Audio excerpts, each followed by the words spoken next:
Assalamualaikum warahmatullahi wabarakatuh. Waalaikumsalam warahmatullahi wabarakatuh. Ya, terima kasih Mas. Ini kelas Baik, terakhir kita ya, teman-teman, sebelum menjelang UAS ya. Jadi ketemu saya terakhir ini ya untuk kelas teori. Nanti rekan-rekan tinggal mengikuti untuk acara webinar hari Jumat ya. Kemudian minggu depan untuk teman-teman kelas A dan B, kemarin ini ya nanti mungkin, karena kita baru ber-11 ya, nanti saya ini lagi, ulangi nanti di akhir, bahwa nanti insyaallah, eee, ini menjadi kelas terakhir saya bertemu dengan teman-teman secara virtual untuk mata kuliah manajemen dan perilaku organisasi. Minggu depan insyaallah rekan-rekan tidak ada kelas lagi ya. Jadi nanti presensi dari saya, nanti teman-teman cukup saya minta tolong untuk mengikuti acara webinar ya, yang sudah rencanakan oleh Ibu Sarah. Silahkan teman-teman mengikuti, tapi di kelas kita nanti tidak ada ini ya, penugasan makalah. Jadi saya hanya minta rekan-rekan untuk, mengikuti acara dari awal sampai akhir aja, pukul 9 sampai 11 ya kalau nggak salah. Kemudian untuk hari ini masih ada satu materi lagi ya, nanti jadi, saya tuntaskan, materinya, kemudian ini sebenarnya kemarin janji saya mau ini ya, sharing untuk soalnya ya, tapi kemarin tuh ini ya, mohon maaf ya rekan-rekan, kemarin tuh ada problem sama laptop saya dari hari Jumat, kemudian hari Ahad atau hari Minggu itu baru saya selesai perbaiki, baru bisa saya perbaiki selesainya tuh hari Ahad, terus baru bisa mulai digunakan hari Ahad. Jadi mohon maaf ya kemarin rencana mau sharing ini ya. Sebenarnya saya udah buat rincian poinnya, tinggal saya lengkapin pertanyaan, tapi kebetulan ini ya problem laptop itu sampai kemarin data saya hilang semua. Jadi kena ini ya di spot clean kemarin saya jadi saya harus ngumpulin lagi dari LMS ya mungkin nanti coba ya saya mulai iniin dulu, semoga segera insya Allah sih rencana minggu ini sih, setidaknya nanti saya sudah bisa sharing semua soal ya kelengkapan untuk, UAS sama karena kita combine ya kemarin, final sama UASnya gitu, insya Allah semoga segera kemudian teman-teman bisa segera melanjutkan gitu, untuk bisa mengerjakan dulu. Oke, saya sharing dulu untuk materinya, sebentar.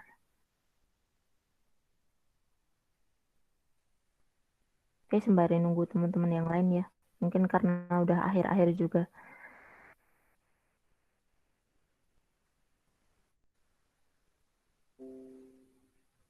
Tinggal satu bab terakhir sih teman-teman untuk mata kuliah ini. Satu bab terakhir, bab 18 kemarin.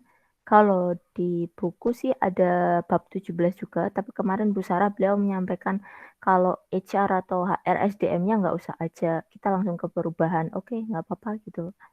Saya malah ini juga kan, karena teman-teman biasanya kalau misalkan kaitannya dengan SI sih biasanya kaitan dengan perubahan organisasi, change management ya. Karena di sana ini sih penekanannya dengan nanti adanya otomatisasi teknologi biasanya teman-teman. Karena kita kan IS ya, IS itu biasanya korelasinya sama IT, biasanya ada otomatisasi proses di dalamnya. Dimana kita harus nyiapin kesiapan orang-orangnya untuk menghadapi misalkan penggunaan teknologi baru gitu. Lebih related sih sama kita untuk ini ya. Kalau SDM-nya banget mungkin SDM orang-orang AS itu biasanya kurang begitu ini ya mungkin tahu tetapi mungkin tidak terlalu deep, terlalu dalam gitu sih. Oke, langsung saja ke materi kita hari ini. Kita akan membahas terkait organizational change and stress management ya. Jadi perubahan di dalam organisasi dan juga manajemen stres. Oke, untuk capaian pembelajaran mata kuliah kita, yang pertama, mahasiswa mampu menerapkan teori yang berkaitan dengan perilaku kelompok dan sistem organisasi ya. Ini yang terakhir ya, teman-teman. Kemudian, mahasiswa mampu menganalisis di individual, grup, dan organizational system. Kebetulan kita sudah masuk di organizational system dan beberapa video sempat ya kita bahas terkait baik itu real work dalam dunia kerja ataupun lingkungan yang real atau lingkungan nyata yang teman-teman sering saya coba hubungkan dengan video ya. Nah, atau mungkin kebetulan besok kita di hari Jumat rekan-rekan bisa mendengar sharing dari Bapak ya kalau nggak salah ya, beliau pengisinya narasumber dari X-Tokopedia atau link aja ya, saya kurang begitu hafal kayaknya. Nah, beliau nanti akan sharing seputar bagaimana dunia kerja di perusahaan. Nah, teman-teman kalau misalkan tertarik pengen cari tahu lebih banyak, nanti silahkan kalau misalkan dibuka forum pertanyaan gitu, coba aja silahkan ditanyakan. Kebetulan beliau kan langsung ya punya hands-on experience di perusahaan tersebut. Kalau teman-teman nanti tertarik gitu loh untuk planning mungkin ke depan bekerja seperti apa atau lingkungan kerja di perusahaan itu, teman-teman pengen kerja di perusahaan itu, nah teman-teman bisa gali lagi pengetahuan di dalamnya. Kalau misalkan beliau bisa sharing gitu untuk gimana sih kehidupan kerja di perusahaan tersebut gitu. Oke, untuk sub CPNK-nya, mahasiswa mampu menjelaskan perubahan organisasi dan manajemen stres serta pengelolaannya. Jadi kita nanti belajar terkait kayak ada perubahan ya, change. Nah, di situ nanti kita belajar terkait bagaimana manajemen stresnya. Kalau misalkan di SI sih biasanya kayak change management, tapi di sini lebih kepada kayak lebih ke orangnya ya kayaknya, manajemen stresnya. Maksudnya lebih difokusin, lebih spesifik. Kalau biasanya change management itu perubahan secara umum, kalau di sini lebih ke manajemen stresnya, langsung fokus ke problemnya, stresnya. Oke, untuk materi pokok kita, yang pertama adalah konsep perubahan atau change. Nanti kemudian ada pendekatan pengelolaan perubahan, kemudian konsep stres, dan juga pengelolaan stres. Kita masuk ke chapter 18 atau bab 18, ini bab terakhir dari buku yang kita gunakan ya, Organizational Behavior. Kemudian di sini akan membahas perubahan organisasi dan manajemen stres. Nah, perubahan atau change ya bisa kita kenal ya. Ini biasanya ada istilahnya faktor-faktor ya atau hal-hal bisa kita katakan kekuatan juga ya yang mempengaruhi kenapa terjadi perubahan tersebut. Nah, di sini teman-teman saya ambilkan sih mungkin versi yang dari buku ya. Di sini kayak cuman ini ya capture. Di sini teman-teman bisa lihat di sini ada kekuatan yang mempengaruhi kenapa adanya perubahan ya. Nah, ya perubahan yang pertama ada hakikat tenaga kerja. Jadi contohnya kaitannya dengan tenaga kerja. Apakah di situ ada ini ya? Mungkin nanti ada keanekaragaman budaya, misalkan kita katakan di dalam suatu organisasi, kemudian populasi penduduk juga nanti berkaitan dengan tenaga kerja, kemudian ada ini, meningkatnya imigrasi atau outsourcing ya, jadi perpindahan ya, tenaga kerja nanti kita biasanya mengambil outsourcing atau mempekerjakan dari luar gitu. Kemudian ada juga pengaruh dari sisi teknologi, di mana ada ini ya pengenalan teknologi-teknologi yang sekarang lebih istilahnya tentunya lebih modern, lebih baik ya. Baik itu perangkat komputer ataupun perangkat ini ya device semacam smartphone, tablet dan sebagainya. Kemudian ada social network juga. Nah, kemudian ada goncangan ekonomi, aspek atau bidang goncangan ekonomi dalam kaitannya masalah ekonomi ya. Mungkin kalau kita katakan goncangan ekonomi karena di sini mungkin saat ini misalkan kondisi pandemi ya. Jadi ini juga termasuk berpengaruh juga ya secara signifikan karena kita lihat ya dengan pekerjaan tidak sulit untuk mendapatkan pekerjaan di mana orang-orang tentunya lebih menekan dari sisi pengeluarannya. Di sana otomatis kan berpengaruh pada daya beli masyarakat, di mana mereka yang awalnya mungkin kita tahu aja kemarin misalkan ketika lebaran ataupun ketika akhir tahun pada umumnya kan kalau normal ya teman-teman biasanya kita lihat bahwa lebaran itu biasanya pasti ada ini ya, pengeluaran yang cukup besar. Entah itu untuk ya pokoknya untuk makan atau sebagainya, untuk pulang kampung. Biasanya ada pengeluaran yang cukup besar di sana. Karena kondisi ekonomi yang kurang ini ya stabil karena kita dalam kondisi pandemi. Nah, biasanya mereka cenderung menekan ya pengeluaran. Kemudian tahun baru biasanya kan rata-rata pada ini ya traveling, kemudian menghabiskan waktu untuk mungkin entah itu ke luar negeri atau mungkin ke luar kota untuk sekedar relaksasi, biasanya kan mereka menghabiskan, sejumlah uang tertentu kan untuk, apa namanya, rekreasi ya.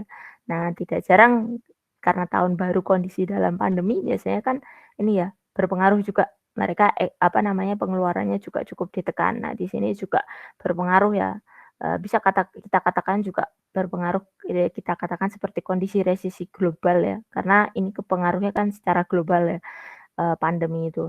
Kemudian ada kompetisi. Nah, kompetisi di sini persaingan ya.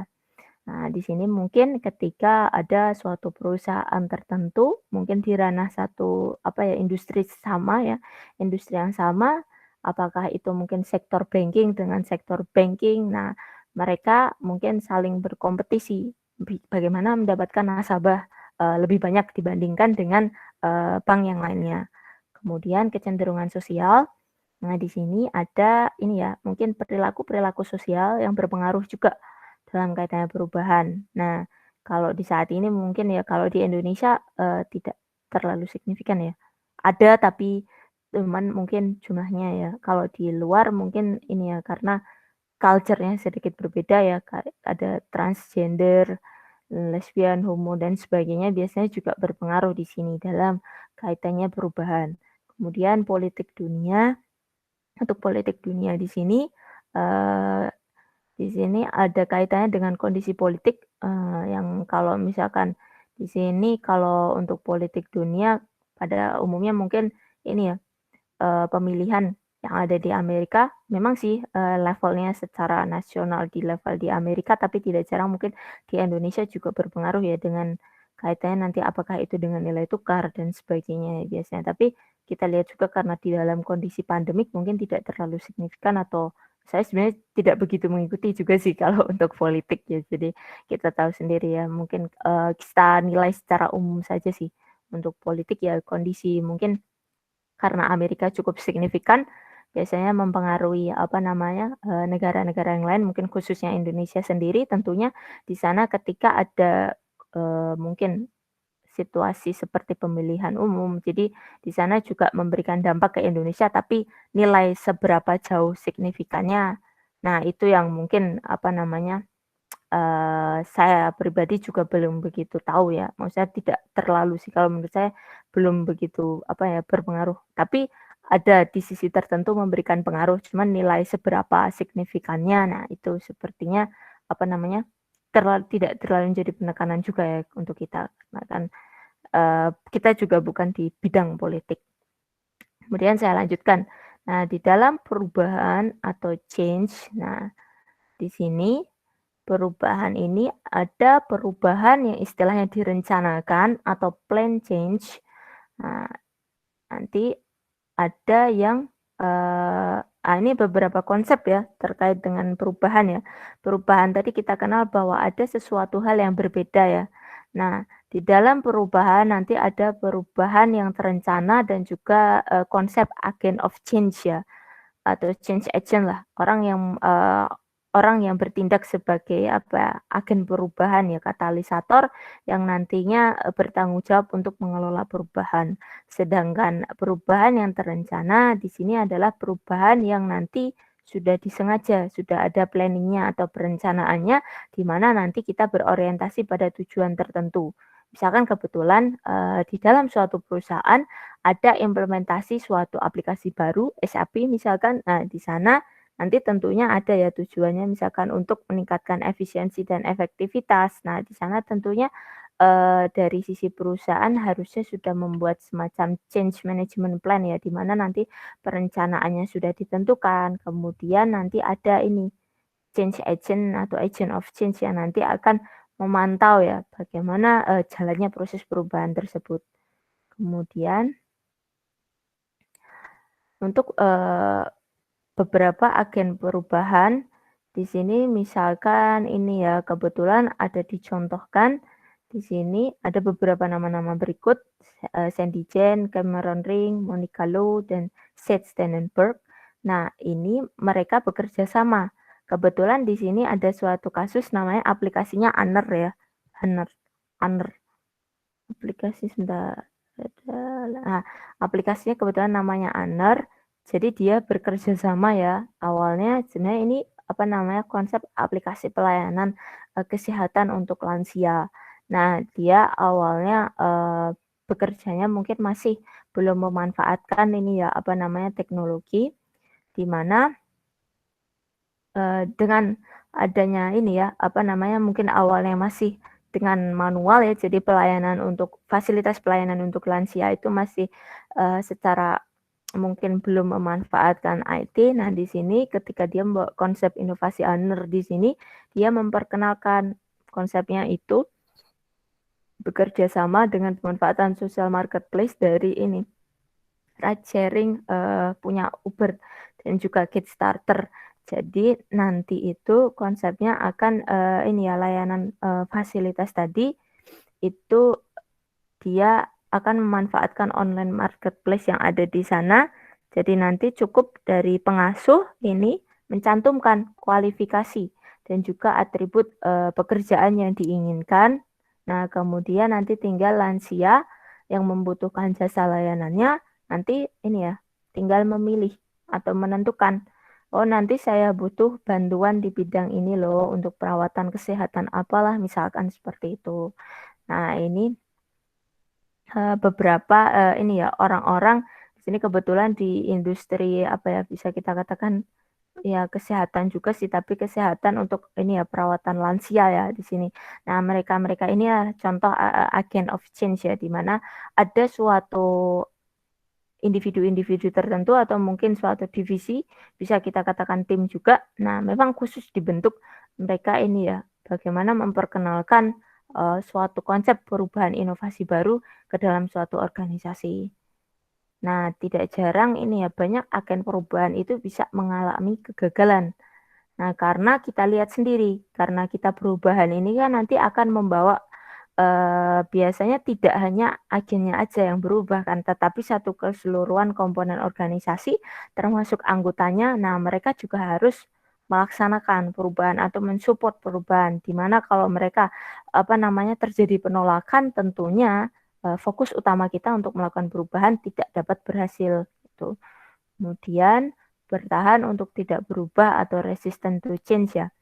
Nah, di sini kita bisa lihat sumber-sumber perlawanan terhadap perubahan ya. Tidak jarang kita katakan bahwa perubahan itu bisa apa ya diistilahkan menjadi sesuatu hal yang mengancam ya bagi seseorang yang dari comfort zone-nya. Jadi orang-orang kalau misalkan sudah nyaman dengan cara tertentu, dengan ya bisa kita katakan entah itu tradisional atau tidak dengan cara lama lah kita istilahkan. Biasanya mereka sudah apa ya, comfy atau sudah comfort ya, sudah merasa nyaman dengan suatu cara tertentu. Apabila kita perkenalkan dengan cara baru, biasanya ada, rasa ini ya, apa namanya, retensi ya, mereka apa ya, menganggap bertahan ya, kesulitan untuk apa ya, berubah gitu loh, apa namanya, dengan sesuatu hal yang baru, mereka enggan ya menganggap, apa namanya, perubahan itu sebagai ancaman ya. Apabila kita katakan bahwa perubahan itu ditanggapi secara positif, itu dengan diskusi dan juga debat terbuka, tentunya itu adalah respon suatu yang positif ya.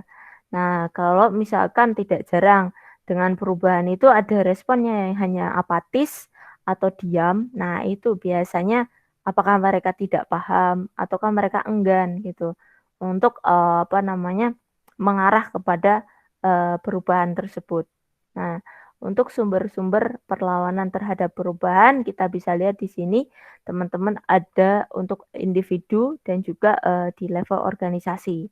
Untuk individu ini berasal dari kebiasaan. Nah, kebiasaan ini mungkin, apabila kita katakan individu sudah terbiasa ya, melakukan sesuatu hal, menjadi rutinitas ya, daily rutin gitu, mereka pasti merasa terganggu apabila diperkenalkan cara baru misalkan untuk melakukan sesuatu gitu. Kemudian kaitannya dengan keamanan. Nah, tidak jarang ini ya, keamanan itu juga menjadi faktor ya.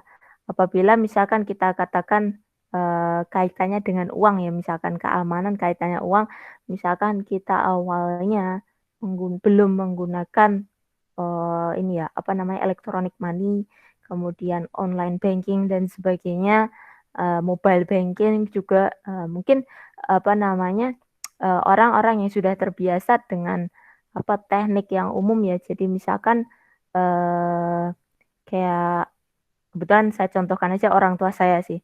Mereka lebih terbiasa dengan buku tabungan, teman-teman lebih kenal ya mungkin pakai buku tabungan kalau ke bank. Jadi bawa buku tabungan kalau misalkan ngeprint gaji atau mungkin informasi, nanti misalkan mau ambil uang mereka lebih familiar pakai buku.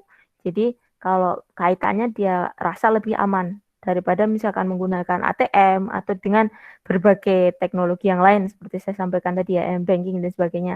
Karena ada pula mereka yang kelupaan, misalkan PIN-nya apa lupa, terus dicatat. Nah, dicatat kebetulan kan itu tidak aman ya untuk dicatatkan gitu. Nah, hal-hal kayak gitu. Terlebih mungkin kalau kaitannya keamanan sih saya lebih mengkorelasikan sama ada uangnya ya di dalamnya. Jadi di sana pasti tentunya menimbulkan ini ya, apa ya, semacam rasa takut juga ya di sana. Kemudian kita masuk ke faktor ekonomi. Nah, di dalam ekonomi di sini mungkin ini ya kaitannya dengan ini ya gaji ya mungkin kalau misalkan apa namanya secara finansial mungkin apakah yang diterima itu sama atau tidak gitu loh. Tidak selalu gaji sih, tapi pendapatan juga bisa ya. Mungkin yang berwirausaha tidak jarang kita memperkenalkan suatu cara baru mereka juga tentunya juga sedikit, menanyakan ya, mempertanyakan juga keefektifannya. Ketika kita misalkan menjalankan bisnis baru, kita diperkenalkan dengan, teknik baru atau cara baru, apakah nanti pendapatan kita akan sama atau tidak, gitu. Kemudian takut, terhadap ketidaktahuan. Nah, di sini mungkin ada rasa ini ya, ketika teman-teman dikenalkan dengan sesuatu teknik baru atau cara baru mungkin ada ya. Kalau kita bicara biasanya ketidaktahuan ini biasanya dari level individu, tetapi nanti mengarah kepada hubungan dengan kelompok ya. Kalau teman-temannya misalkan di dalam suatu training kita katakan teman-temannya bisa paham dan kita misalkan belum bisa paham, biasanya ada rasa takut juga ya.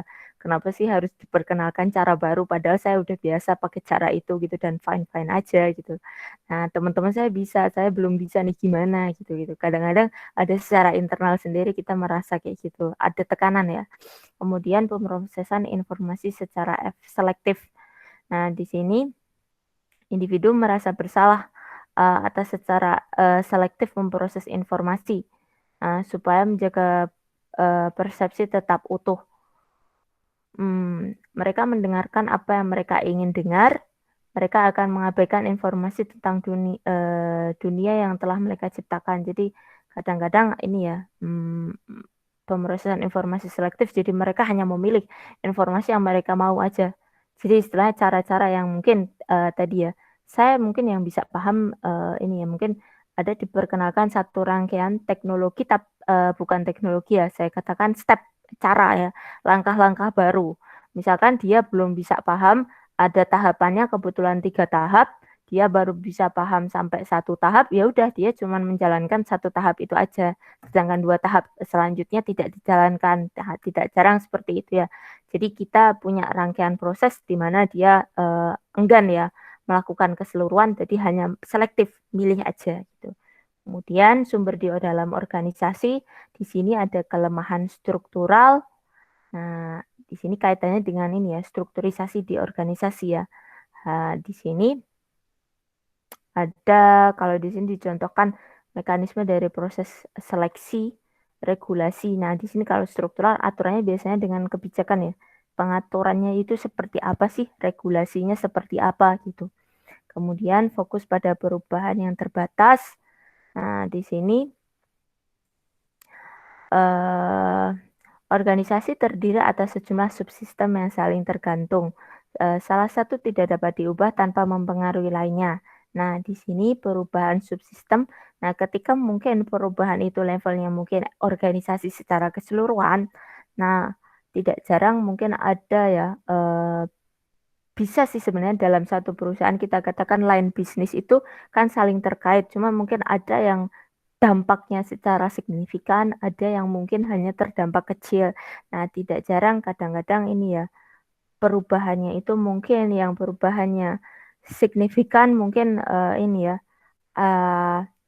mungkin bisa memberikan apa ya, respon yang tidak apa ya, karena dia perubahannya signifikan tentunya apabila apa namanya, bisa mengikuti sih nggak masalah, tapi kalau misalkan mungkin di dalam unit tertentu dia hanya perubahannya mungkin kenanya hanya sedikit, nah gitu tidak jarang mungkin ini ya merasa, oke kalau misalkan dia aman sih nggak apa-apa, tapi kalau, nah dia merasa itu kan nggak terlalu berpengaruh ke kita gitu, ke unit bisnis, ke unit divisi kita. Nah, tidak jarang kadang-kadang kayak gitu, merasa enggan untuk karena kebetulan ada divisi lain yang signifikan pengaruhnya. Nah, di sana dia apa ya, mungkin merasa karena tidak terpengaruh signifikan jadi merasa ya, ya udah cukup yang mereka aja yang kena pengaruh cukup signifikan saja yang mengikuti misalkan seperti itu. Ada retensi ya di sana.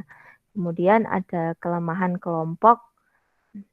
Kalau kelompok ini biasanya ini ya, tidak jarang kalau kita katakan individu itu kan masih mudah dipengaruhi. Kalau misalkan tadi ya dari individu-individu yang merasa itu apa ya, retensi atau mencegah dari apa yang merasa perubahan itu sulit. Nah, dia membentuk dalam satu kelompok biasanya ini ya agak berpengaruh ya. Ketika mereka yang retensi itu berkumpul bareng-bareng gitu, tentunya ini juga perlu penanganan tersendiri ya. Bahwa biasanya mereka komplainnya tuh nggak hanya satu orang, tetapi komplainnya misalkan satu divisi merasa kenapa ini diganti bla bla bla bla. Di situ kan tentunya harus ada penanganan tersendiri. Kemudian ancaman terhadap keahlian. Nah, di sini tidak jarang kalau misalkan teman-teman kita tahu ya, misalkan teman-teman udah ahli nih menggunakan Office software ya, Microsoft, Excel dan sebagainya. Mungkin ketika dikenalkan SAP yang sedikit mungkin uh, agak rumit misalkan atau apalah sistem tertentu yang lain yang teman-teman mungkin belum familiar lah, saya katakan gitu. Nggak harus produk tertentu, tapi mungkin teman-teman belum familiar. Di sana teman-teman ngerasa ya bahwa ini ya ancaman terhadap keahlian. Saya tuh udah ahli loh pakai kalkulasi hitungannya spreadsheet atau apa Excel gitu ya. Rumus-rumusnya udah ahli. Kenapa sih harus diganti dengan sistem baru yang saya aja belum paham gitu. Kemudian ancaman terhadap kekuatan hubungan yang diciptakan. Nah, pembagian kembali otoritas pengambilan keputusan ini mengancam terhadap kekuatan hubungan yang diciptakan di dalam organisasi ya. Nah, di sini kaitannya ini ya, otoritas pengambilan keputusan. Nah, di sini mungkin biasanya kaitannya dalam perubahan ini kan sebenarnya satu kesatuan ya kalau kita bicara soal organisasi. Nah, tetapi tidak jarang mungkin dari level yang atas eksekutifnya sendiri tidak jarang mungkin mereka belum bisa ya sebagai punya authority sebagai orang-orang yang punya otoritas untuk mengambil keputusan mereka sendiri kadang-kadang ini ya belum bisa mencontohkan terkait perubahan. Mereka belum bisa pro untuk perubahan. Mereka sendiri enggan untuk melakukan perubahan. Nah, tidak jarang di sini ini ya apa namanya membuat dari level bawah sendiri, middle level atau bahkan bottom level dari manajemen itu ragu bahwa apakah perubahan ini bisa berhasil gitu loh. Jadi kekuatan hubungannya diragukan. Kemudian untuk mengatasi retensi terhadap perubahan, nah kita tadi sudah mengenal ya perubahan-perubahan. Nah, di sini ada beberapa langkah yang bisa dilakukan. Yang pertama komunikasi. Nah, di dalam komunikasi ini ternyata di dalam suatu studi ditemukan bahwa organisasi yang bisa mengkomunikasikan adanya mau dilakukan perubahan ya di dalam organisasi, nanti dia juga apa namanya memberikan apa ya semacam assurance ya, keyakinan ya, agar si karyawannya tadi tidak cemas gitu.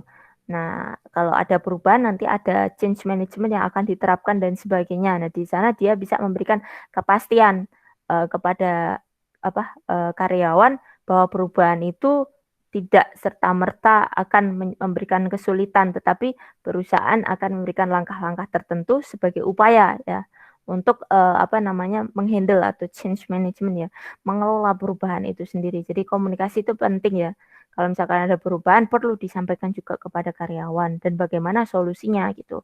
Kemudian partisipasi. Nah, di sini kalau kita bicara perubahan tentunya itu menyangkut bagaimana sejauh mana partisipasi dari karyawan. Kalau karyawannya sendiri aja tidak mau terlibat, mereka menolak. Nah, di situ sendiri adalah suatu huge obstacle ya saya bilang bahwa ada tantangan yang cukup besar di mana nanti kan mereka-mereka inilah karyawan inilah yang akan menjalankan bisnisnya ya. Kalau mereka sendiri enggan, nah di sini juga masalah ya. Nah, maka kita harus berusaha meningkatkan keterlibatan karyawan, memperoleh komitmen mereka.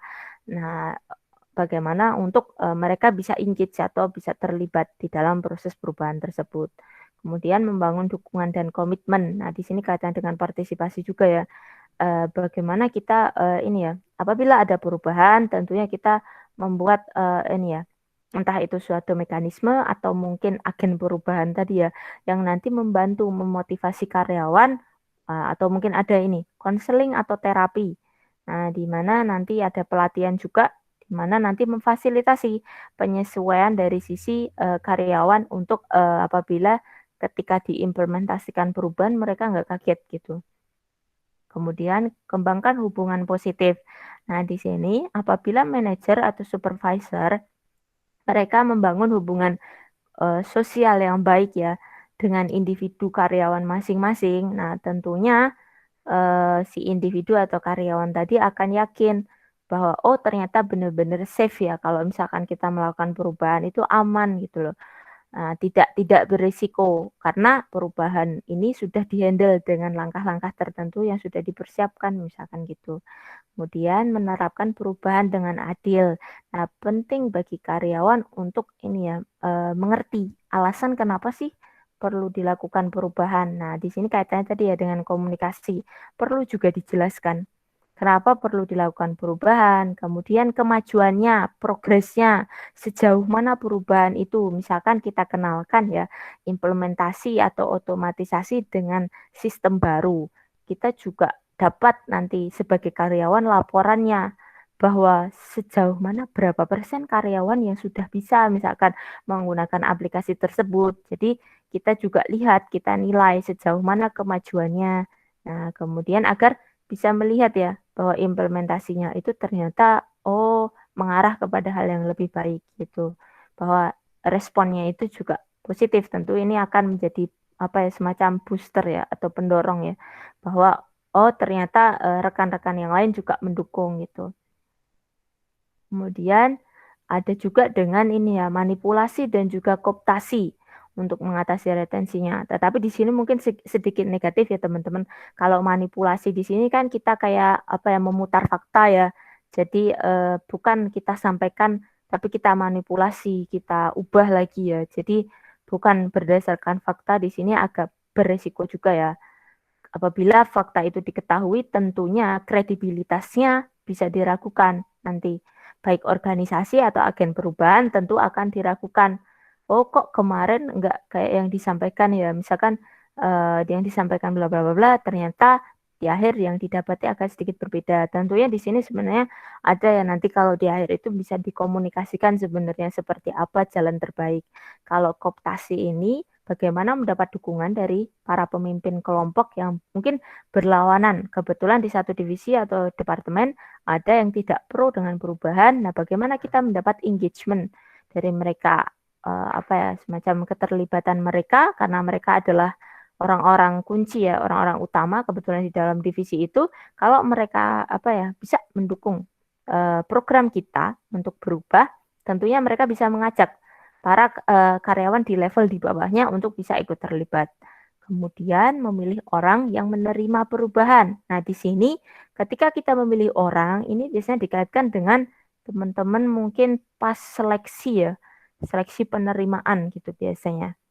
Ketika biasanya kalau misalkan kita katakan pas lagi hiring atau kita seleksi karyawan baru itu biasanya mereka kan belum belum terpengaruh ya dengan budaya yang ada di dalam organisasi. Tentunya mereka lebih mudah untuk apa namanya kita kenalkan dengan sesuatu hal yang baru, tentunya mereka lebih mudah harapannya beradaptasi karena cenderung belum membentuk suatu culture atau budaya tertentu gitu. Jadi kita bisa lebih mudah harapannya kalau misalkan kita hubungkan dengan melakukan seleksi dari karyawan baru. Nah, biasanya juga ini ya, teman-teman kita kaitkan dengan usia.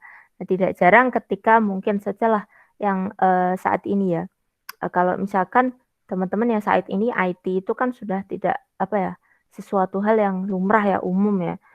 Jadi meskipun mungkin teman-teman yang bukan dari bidang IT, nah tidak jarang mungkin bisa kita katakan di industri hukum lah misalkan. Hukum itu kan mereka kalau kaitannya apa ya, mungkin komputerisasi kaitannya dokumen ya, Word gitu kan mereka sudah terbiasa juga untuk itu apa, kemampuan itu. Maksudnya tidak harus orang yang IT gitu, tapi di mana dari awal kita sudah apa ya, mungkin sampaikan kalau mungkin usianya lebih muda, mereka lebih familiar ya dengan teknologi baru, dengan adaptasi dengan apa, mungkin ada sistem. Nah, mereka lebih mudah untuk apa namanya, beradaptasi karena mereka memang ya sudah ada di budaya itu. Beda dengan mungkin yang sudah usianya apa namanya, lebih ya mungkin 50 tahun ke atas, mereka kalau misalkan dikatakan harus beralih ke teknologi baru. Nah, mereka tentunya akan ini ya sedikit kesulitan ya karena kan dari segi kalau misalkan teman-teman lihat di dalam penelitian penerimaan teknologi itu biasanya ada hubungan ini teman-teman, bisa dikaitkan dengan apa namanya, kemampuan kognitif. Nah, tidak jarang kalau seiring usianya makin naik ya, mungkin uh, usia 50-an ke atas. Nah, di sana ada teman-teman, ada suatu riset yang menyampaikan bahwa ada penurunan kemampuan kognitif. Jadi teman-teman juga apa ya, mungkin ketika ini kemarin saya ada cerita teman-teman yang PKL, itu mahasiswa PKL saya kebetulan ini cerita gini, Bu, kalau misalkan ini karyawan yang sudah lanjut usia, kadang-kadang susah Bu diajarin apa namanya yang kaitannya teknologi-teknologi gitu. Kebetulan ini ya mahasiswanya itu ini PKL di Diskominfo. Jadi tidak jarang seperti itu ya. Kadang-kadang kalau misalkan kita kaitkan dengan usia, ada ya karyawan yang mungkin sudah usianya memang sudah senior, beliau agak kesulitan misalkan dikenakan dengan teknologi baru.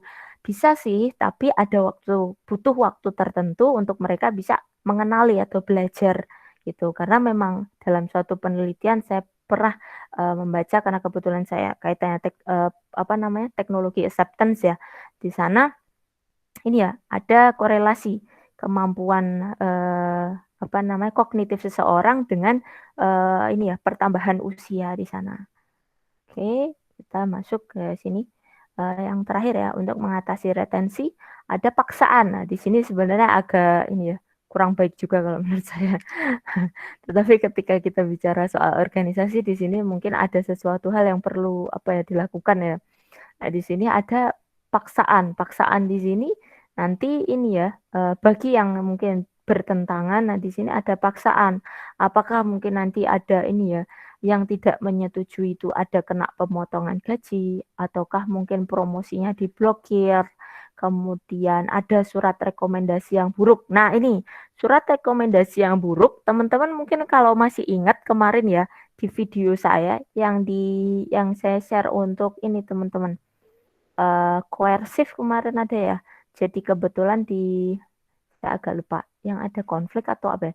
Pokoknya yang teman-teman nonton yang ini ya Horrible Bosses kalau nggak salah itu. Kebetulan cuplikan Horrible Bosses di sana dia ngancam kan ya, kebetulan dia akan menjabat ya sebagai pimpinan. Nah, dia menjabat tidak akan mengeluarkan surat rekomendasi kalau tidak mengikuti keputusan saya. Nah, di situ ada coercive ya, ada penekanan ya di sana yang ya kalau saya pribadi menilai itu tidak baik sih, tetapi ya kalau kita bicara tentang dunia real bekerja, tentunya bisa ada juga hal-hal tersebut untuk terjadi pemaksaan gitu. Jenisnya sama dengan manipulasi dan kooptasi tadi ya. Ada sesuatu hal yang tidak baik ya, keuntungan kerugian yang tidak. Nah, mungkin bisa hampir sejenis dengan manipulasi dan kooptasi ya. Bagi yang tidak pro gitu biasanya akan menimbulkan masalah juga. Kemudian di dalam konsep resistant to change ini ada yang namanya politik perubahan ya. Nah, politik perubahan ini di sini kaitannya bagaimana ini ya mendorong perubahan. Ini datang dari agen perubahan dari luar. Jadi kadang-kadang kalau kita bicara perubahan, orang-orang baik itu eksekutif, middle manager ataupun karyawan, biasanya kalau mereka sudah ada di comfort level ya, jadi di area yang mereka comfort zone, mereka udah nyaman gitu, sulit untuk dikenalkan dengan sesuatu hal yang baru. Nah, tidak jarang maka kita perlu agen perubahan dari luar. Jadi orang luar yang kita sengaja hire, kita pekerjakan mereka untuk membantu proses perubahan. Nah, mereka biasanya lebih netral ya, bahwa nggak ada culture yang mereka bawa, tapi mereka ini ya membawa suatu budaya baru. Nah, mereka-mereka inilah tadi mungkin saya kenalkan tadi ya, ketika hiring proses kita seleksi karyawan baru. Nah, biasanya kan mereka nggak punya budaya yang berkaitan dengan organisasi yang lama. Nah, di sana tentunya mereka bisa mengajarkan sesuatu hal yang baru. Mereka lebih bisa beradaptasi dengan sesuatu hal yang baru dibandingkan yang awalnya mungkin sudah punya budaya tertentu. Kemudian untuk pendekatan mengelola perubahan organisasi. Di sini ada beberapa, kita coba pelajari. Yang pertama ada Lewin's Three-Step Model of Change Process ya. Di sini disampaikan oleh Kurt Lewin. Jadi mengembangkan model perubahan yang melibatkan 3 langkah. Yang pertama unfreezing, kedua changing, yang ketiga ini refreezing ya. Jadi pertama unfreezing tidak membekukan, kemudian changing mengubah, dan refreezing ini membekukan kembali. Jadi model tersebut merepresentasikan proses perubahan yang memerlukan penciptaan persepsi bahwa perubahan itu perlu dilakukan. Nah, di sini unfreezingnya. Penciptaan persepsi bahwa perubahan diperlukan, kemudian dia bergerak menuju tingkat perilaku baru yang diinginkan. Nah, ini changingnya. Kemudian refreezingnya di sini, memperkuat perilaku baru sebagai norma. Model tersebut ini banyak digunakan ya sebagai model perubahan dasar, model perubahan modern. Nah, yang kedua ada pendekatan dari Kotter 8-step plan. Nah, dari Kotter ya, untuk rencana ya, bagaimana mengimplementasikan perubahan. Di sini 8 langkahnya meliputi yang pertama, membangun rasa urgensi. Jadi mungkin tingkat kepentingan perubahan itu sejauh mana. Kemudian menciptakan koalisi pemandu. Nah, di sini membentuk hubungan koalisi ya, yang nantinya mungkin mensupport proses perubahan. Kemudian mengembangkan visi dan strategi, ini kaitannya perubahan, mengkomunikasikan visi perubahan. Nah, di sini pentingnya ya dikomunikasikan. Jadi mereka agar karyawannya bisa tahu. Kemudian memberdayakan orang lain untuk bertindak berdasarkan visi. Nah, di sini melibatkan ya karyawannya ya, benar-benar untuk menjalankan visi perubahan tadi.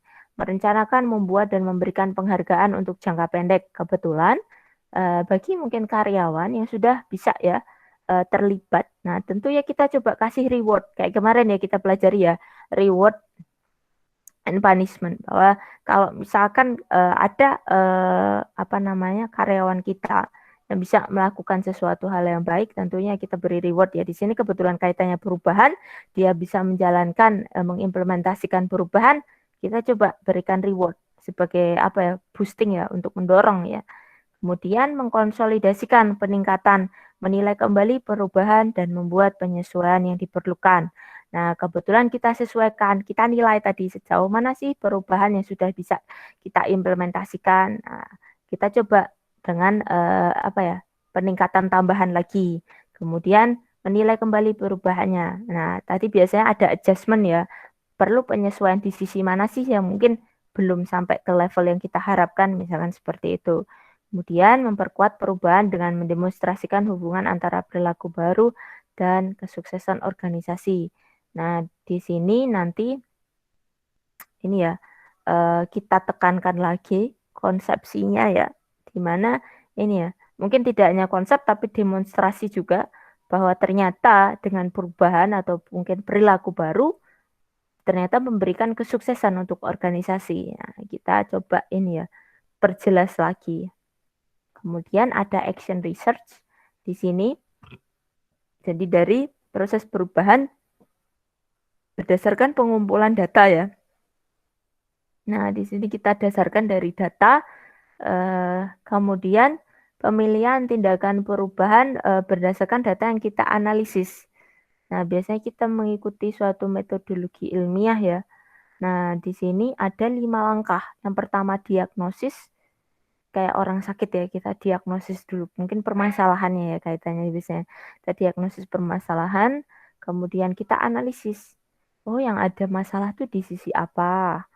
Nah, kemudian kita analisis di sini termasuk mungkin kaitannya pengembangan rencana ya. Solusi apa yang mungkin bisa kita kembangkan. Kemudian umpan balik di sini. Nah, di sini kita coba melihat mungkin dari solusi yang coba kita kembangkan dapat responnya itu seperti apa. Kemudian tindakan ya mungkin apabila mungkin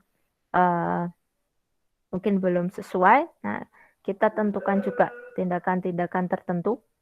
Nah, kemudian evaluasi ya, evaluasi ini kita bisa nilai sejauh mana tadi ya tindakan perbaikan yang coba kita tawarkan. Nah, kita evaluasi seperti apa gitu. Kemudian ada organizational development atau OD. Di sini kumpulan intervensi perubahan yang direncanakan ya dibangun di atas nilai-nilai humanistik demokratis yang berupaya untuk meningkatkan efektivitas organisasi dan kesejahteraan karyawan. Jadi OD ini ada suatu konsep tersendiri sih di sini. Nah, untuk teknik dan juga intervensi OD, nah teman-teman bisa lihat yang pertama, pelatihan kepekaan atau sensitivity training. Nah, pelatihan ini berupaya mengubah perilaku melalui interaksi kelompok yang tidak terstruktur. Nah, sensitivity ini dari mungkin kalau kita katakan di dalam level perusahaan, kita uji cobanya dengan apa namanya level dalam suatu tim ya, tim dulu. Kita coba seberapa sih tingkat kepekaannya mungkin. Kemudian kita masuk kepada ini ya, umpan balik survei. Nah, kita menggunakan kuesioner atau survei untuk mengidentifikasi perbedaan dari persepsi anggota. Misalkan kita lakukan perubahan, bagaimana respon dari karyawan? Kita gunakan kuesioner.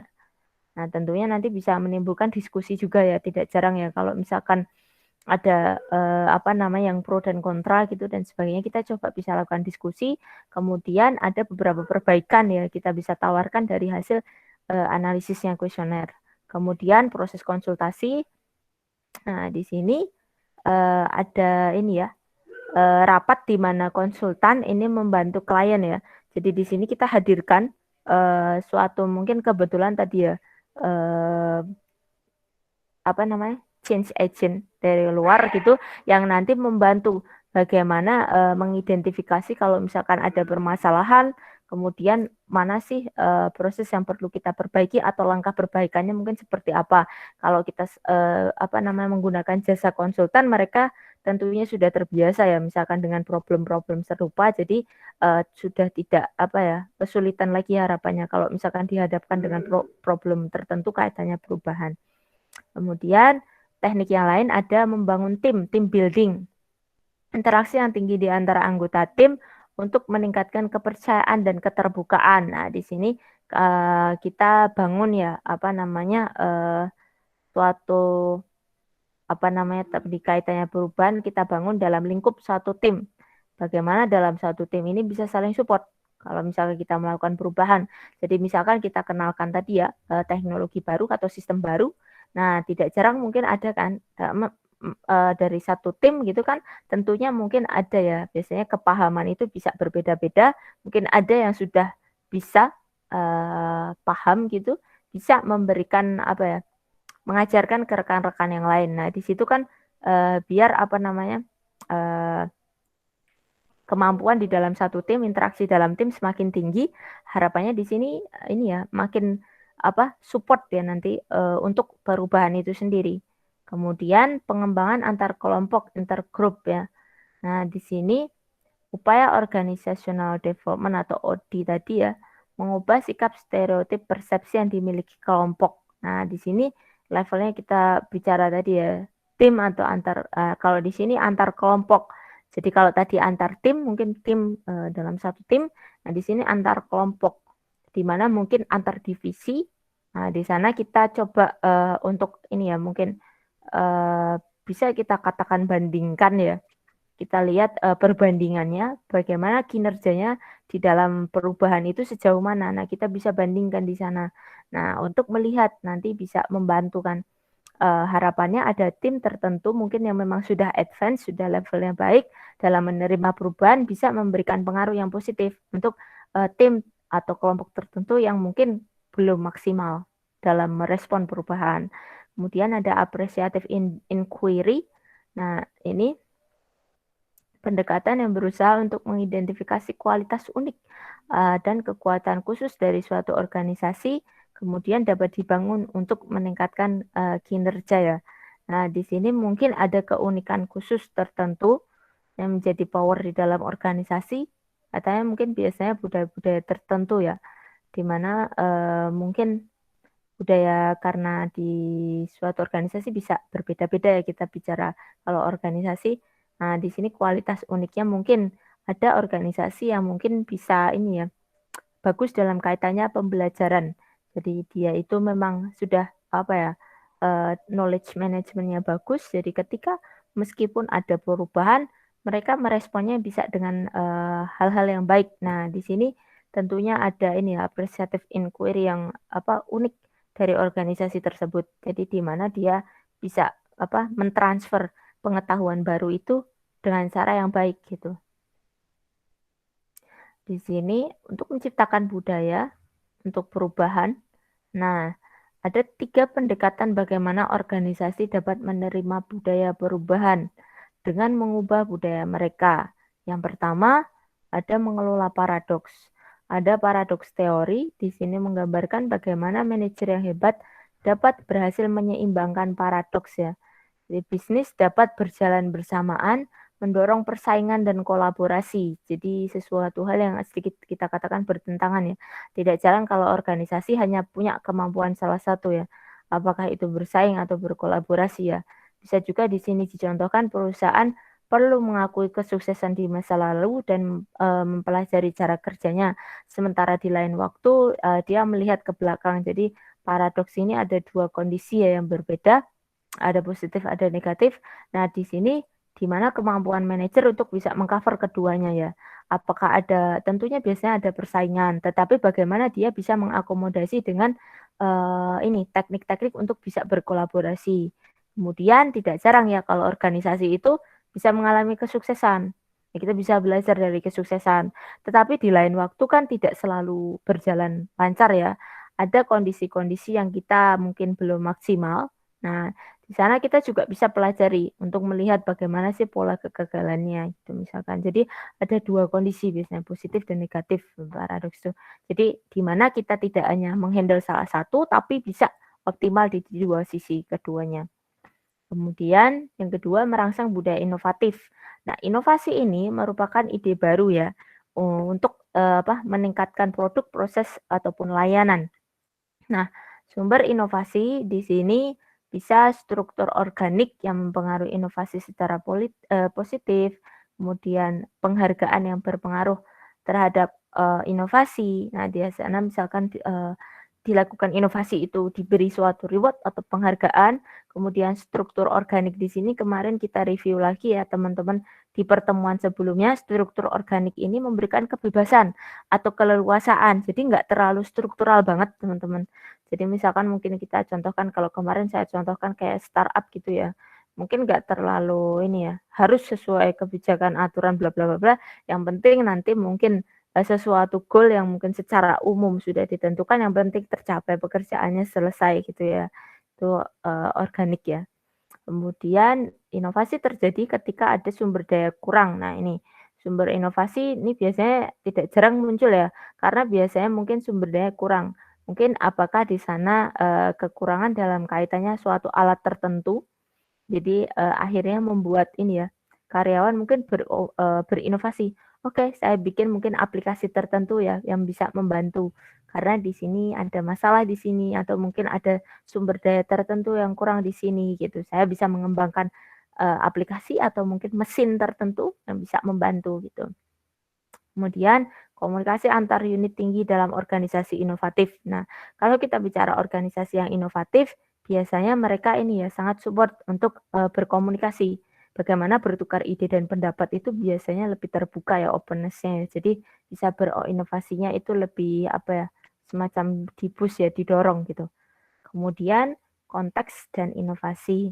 Organisasi inovatif ini cenderung memiliki budaya yang mendorong pada eksperimen, menghargai keberhasilan dan kegagalan. Nah, meskipun kegagalan, nah di sini tidak hanya keberhasilan ya.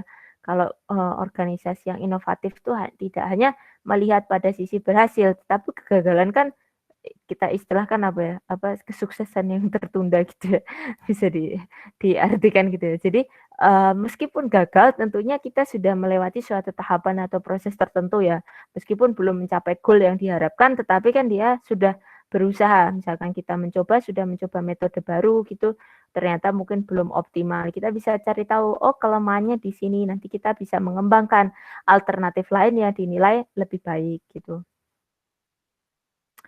Kemudian ini ya, idea champion di dalam konsep budaya inovatif ini ada namanya konsep idea champion and innovation ya. Jadi idea champion ini adalah individu yang melakukan inovasi dan secara aktif dan antusias mempromosikan ide, membangun dukungan, mengatasi hambatan, dan memastikan bahwa ide tersebut diimplementasikan. Jadi di sini ini ya apa ya, orang yang mungkin ini ya inovatif ya kita bisa katakan ya. Punya ide tetapi dia bisa ini, realistis mengimplementasikan ide tersebut gitu. Kemudian pendekatan yang ketiga, menciptakan organisasi pembelajar. Nah, di sini learning organization ya, sebuah organisasi yang telah mengembangkan kapasitas berkelanjutan untuk beradaptasi dan berubah. Jadi memang organisasinya ini ya punya kapasitas atau kemampuan tertentu yang dimana dia memang kaitannya dalam perubahan ini memang ini ya bisa open up ya, bisa menerima, kemudian bisa beradaptasi. Belajar untuk, apa namanya, mengarah ke yang lebih baik. Nah, di sini untuk, masih dalam satu tema ya, masih dalam satu pembahasan menciptakan budaya untuk perubahan. Di sini, masalah perubahan organisasi ya, organization change and stress.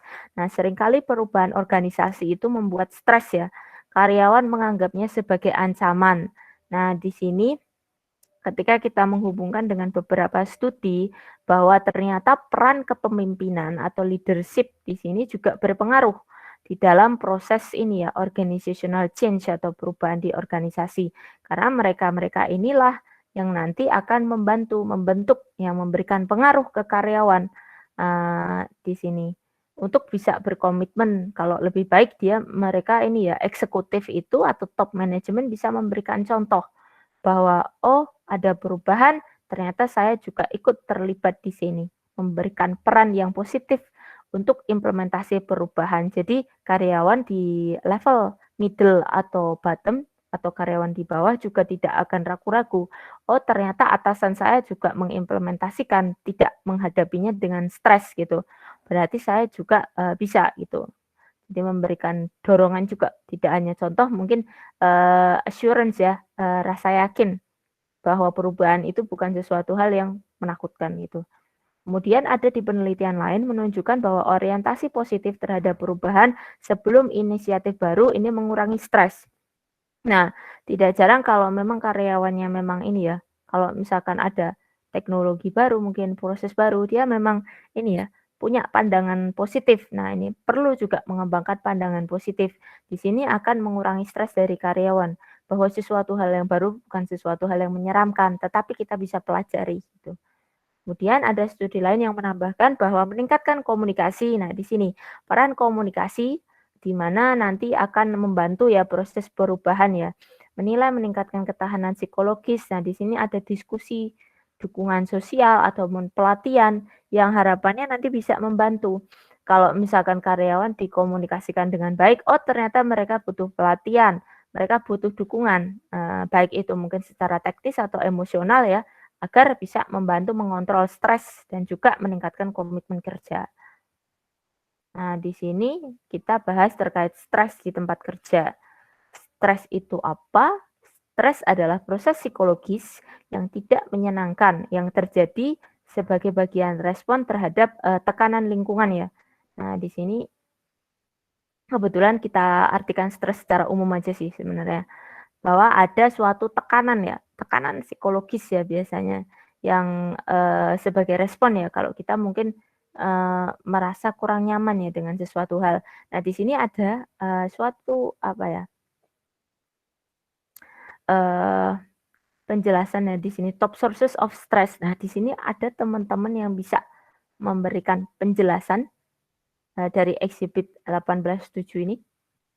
Ada yang bisa membantu saya memberikan penjelasan apa saja sih top sources of stress? Ada? Silahkan dari kelas. Baca aja nggak apa-apa. Silahkan kalau ada. Silahkan ini siapa yang bisa membantu saya menjelaskan presentase ini? Biar nggak ngantuk, kalau dari saya pasti bosan sih. Bentar ya, sama saya share untuk presensinya. Oh ini, bagus tadi. Nah ini. Silahkan kalau presensi dari saya juga bisa, sebentar ya. Saya share dulu untuk presensinya, takutnya kelewatan kemarin. Ini silahkan kalau mau presensi, silahkan nanti ada yang mau bersedia membantu saya tadi menjelaskan ke teman-teman yang lain terkait top sources of stress. Silahkan ya, kalau misalkan pakai handphone bisa langsung scan aja.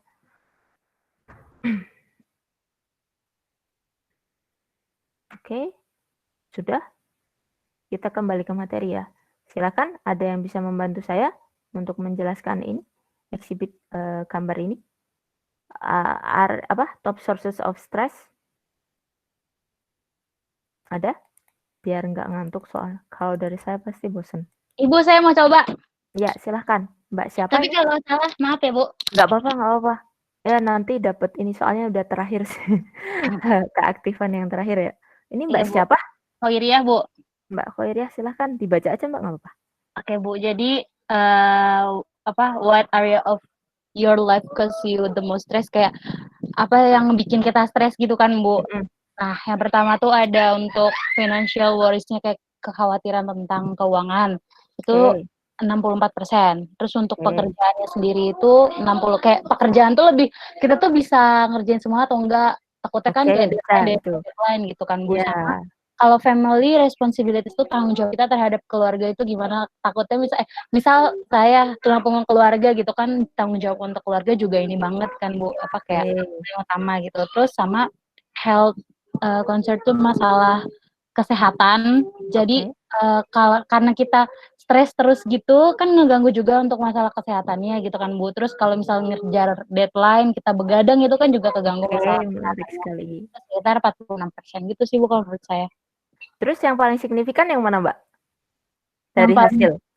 Kita tahu, jadi hasil yang paling signifikan berdasarkan penelitian yang ini, yang mana? Financial worries gitu, Bu.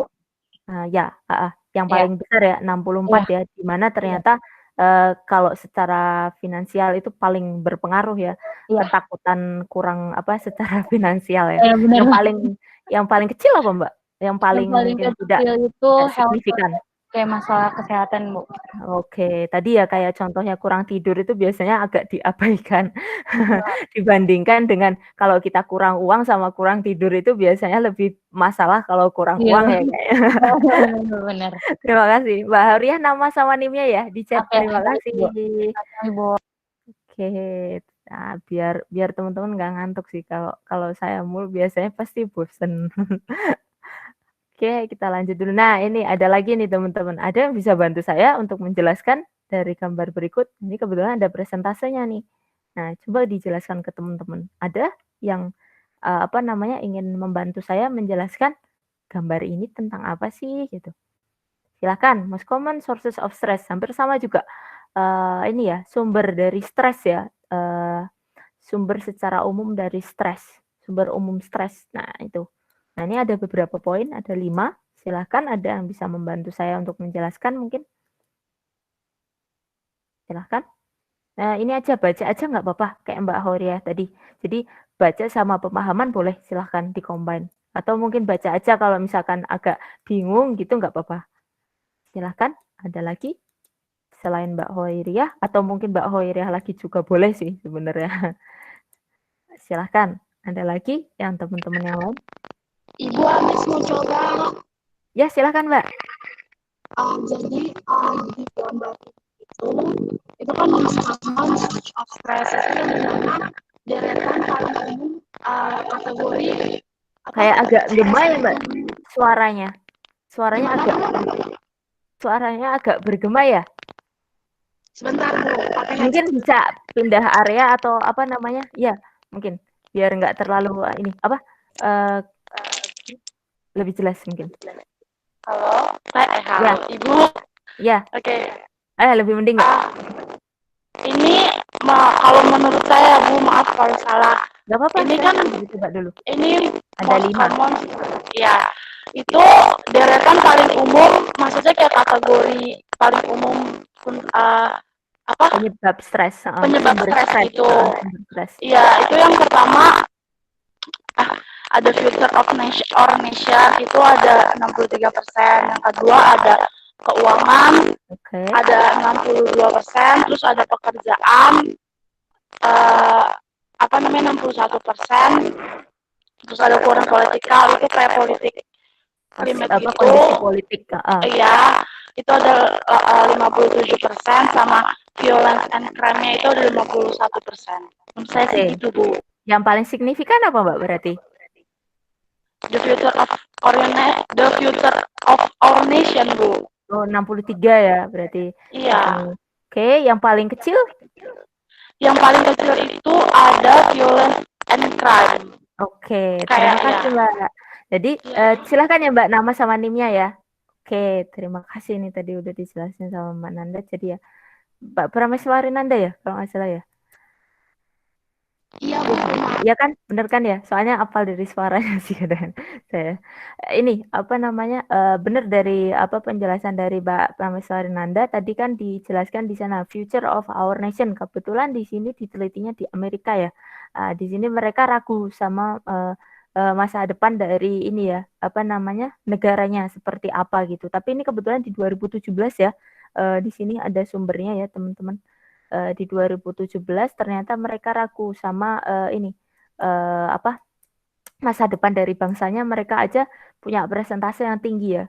Ternyata bikin para warga negaranya itu menjadi ragu-ragu. Mungkin berarti ada ketidakpercayaan ya sama pemerintahannya ternyata di sana menjadi faktor signifikan sumber stres. Baru yang kedua baru money atau uangnya tadi ya, keuangannya mungkin. Baru ini masalah pekerjaan. Ini ingat ya sebelum pandemi ya. Jadi kita lihatnya ini sebelum pandemi. Kemudian ada ini ya current political climate, jadi kondisi politik, iklim politik ya mungkin yang mungkin di Amerika tidak baik. Jadi bikin ini ya stres juga bagi masyarakatnya atau warga negaranya. Kemudian violence and crime. Oh, ternyata ada masalah-masalah kriminalitas ya dan juga kekerasan. Meskipun dia paling kecil, tetapi ternyata berpengaruh juga sebanyak 51% terhadap sumber stres juga. Nah, di sini mungkin tadi karena biasanya berpengaruh dari kaitannya politik sama ini ya, kepemimpinan ini juga bisa pengaruh juga sih sama ini ya, violence and crime. Bagaimana kepemimpinan yang bisa mengatur biar ini kriminalitasnya itu bisa ditekan gitu. Nah, ini biasanya pengaruh sih dari atasnya sendiri belum bisa memberikan kontrol yang baik. Biasanya sih kayak gitu. Kita bisa analisisnya. Oke, tadi ada 2 teman kita sudah membantu. Kebetulan masih ada lagi teman-teman. Ada yang bisa membantu saya untuk ikut menjelaskan nih. Ada disruption to education, causing stress. Jadi kebetulan kita kan ini ya, di tahun 2020 nih teman-teman. Pas ini ya, masa pandemi ini berarti ya kondisinya ya. Disruption to educational causing stress di tahun 2020. Kemarin itu baru aja. Tahun lalu ya kita katakan. Nah ini untuk Gen Z, ini teman-teman kan Gen Z ya, teman-teman yang lahir di usia 1996 ini ya setelahnya ya. Kalau saya kan di atasnya. Nah teman-teman ini ya terkait educational educational yang ini disruption, jadi gangguan dari segi pendidikan yang menyebabkan stres untuk terutama kita lihatnya di sini Gen Z, tapi yang sudah adult Gen Z untuk kaitannya college student ya, mahasiswa-mahasiswa di perguruan tinggi atau kita katakan yang di universitas.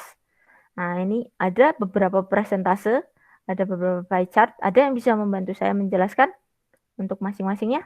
Silahkan. Ada? Tadi putri-putri, ada Mbak, tadi Mbak, kemudian Masnya, saya belum dengar suara. Kalau ada, silakan. Mbak lagi boleh, silakan. Ada lagi yang mungkin bisa membantu saya memberikan penjelasan? Nggak apa-apa, baca aja. Kalau misalkan memang belum ada ini, referensi pengetahuan tentang masing-masingnya, silakan dibaca aja, nggak apa-apa. Di sini saya cuma minta teman-teman untuk membantu memberikan penjelasan ke teman-teman yang lain. Silakan, ada lagi? Mas atau Mbak, silakan. Ada? Ayo, silakan. Kelas A. Ada yang bisa membantu saya? Ini kebetulan ada 87, 82, dan 67. Ini kebetulan ada penjelasannya ya di bawahnya. Silahkan. Ada yang bisa membantu saya menjelaskan? Apa sih 87, 82, sama 67? Ada yang bisa? Tadi sudah putri-putri, mungkin mas-masnya. Ada suara mas-masnya. Tapi putri lagi nggak apa-apa, Mbak lagi nggak apa-apa, silahkan. Ada? Apakah ada? Ada yang ini? Ibu, saya Kunas 5. Oke, silahkan Mbak. Itu kayak penyebab stres dari Gen Z karena kuliah. Nah, 87% disebabkan karena pendidikan. Terus 82% disebabkan pada tahun 2020 sampai 2001 itu menyebabkan stres. Terus di 67% itu dikatakan pelajaran bikin stres karena situasi pandemi. Oke. Gitu bukan, Bu? Oke. Jadi pandemi makes planning ya. Jadi nggak jelas kita mau kemana gitu ya masa depannya gara-gara berasa susah ya, feel impossible. Oke, terima kasih. Ini Mbak siapa tadi? Saya lupa. Kunas 5 ya? Iya, Bu. Ya, silahkan Mbak. Nama sama NIM-nya ya di chat ya. Makasih, Bu. Maaf kalau Terima salah. kasih juga. Nggak apa-apa. Terima kasih malah sudah berpartisipasi. Oke, kita coba ya bahas dari penjelasan Mbak Kunas 5. Nah, ini kalau di sini banyak serikandi-serikandinya ya, yang ini ya, yang luar biasa. Ini mas-masnya suaranya nggak ada. Di sini yang putri-putri malah bisa stand out. Oke, kita mulai ya dari 87.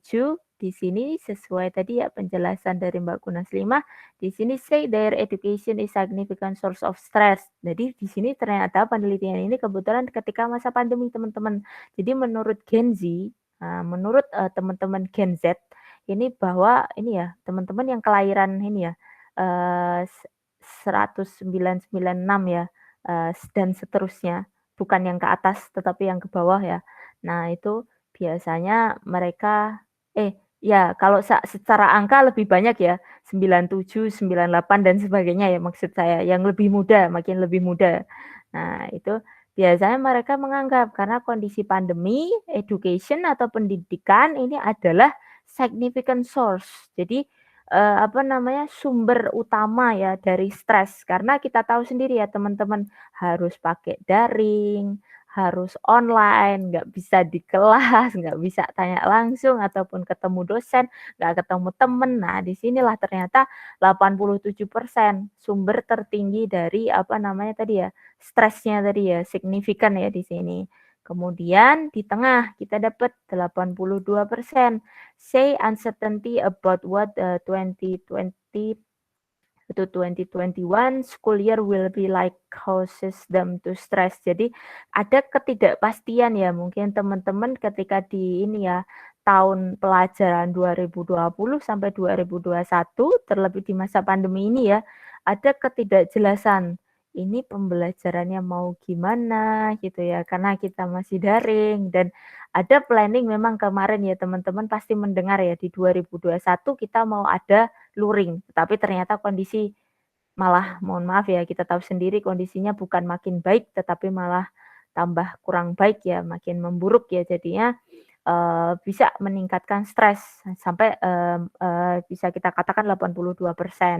Kemudian di sisi yang paling rendah ada 67% mengatakan bahwa pandemic makes planning for their future feel impossible. Jadi ternyata ini ya karena kita ada pandemi, mungkin, rekan-rekan yang sudah planning apakah mungkin mau ini ya, pertukaran pelajar. Kadang-kadang kalau kita bicara soal normal condition kan macam-macam ya teman-teman kegiatannya. Bisa ikut pertukaran pelajar, bisa ikut apa, mungkin teman-teman lomba macam-macam itu benar-benar teman-teman bisa pergi ke sana kemari ya. Kalau misalkan lomba bisa di Jakarta atau mungkin di Bali atau dimanapun gitu teman-teman bisa sekalian traveling ya di sana ya biasanya kayak gitu ya kadang-kadang kalau atau mungkin student exchange yang kadang-kadang kita benar-benar bisa, harus datang gitu, jadi nggak bisa gitu ya, kadang-kadang. Jadi ada kondisi-kondisi ini yang berasa kayak susah ya gitu, kayak kebetulan misalkan, belajar di atau mungkin mau cari, beasiswa yang kemudian harus ke luar negeri itu juga jadi berasa sulit karena ini, ketidakpastian ya karena kita nggak bisa, ke luar negeri dengan mudah kayak dulu gitu. Banyak aturan-aturan yang perlu kita lalui. Kebetulan tadi saya lupa sih nanyain yang mana yang maksimal, yang mana minimal. Mungkin teman-teman bisa kelihatan ya, yang di sini maksimal yang tadi ya, education ya, pendidikan itu sumber utama ya.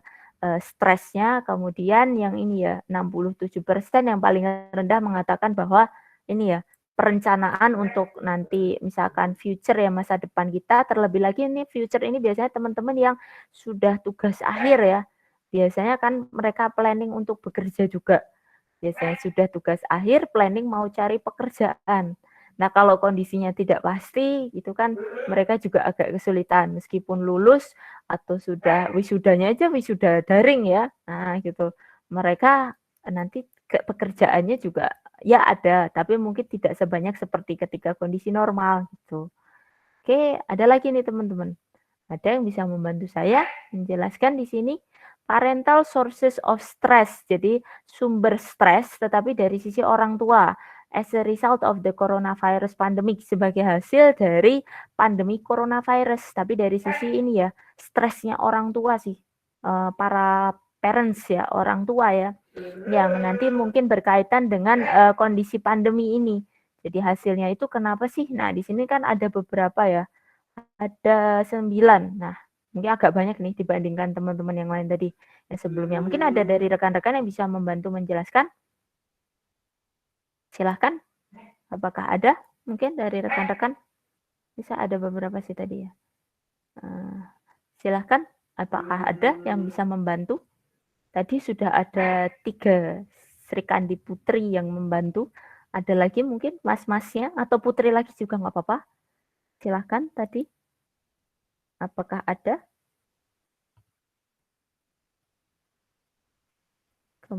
Ayo, silahkan. Apakah ada mungkin yang bisa membantu saya?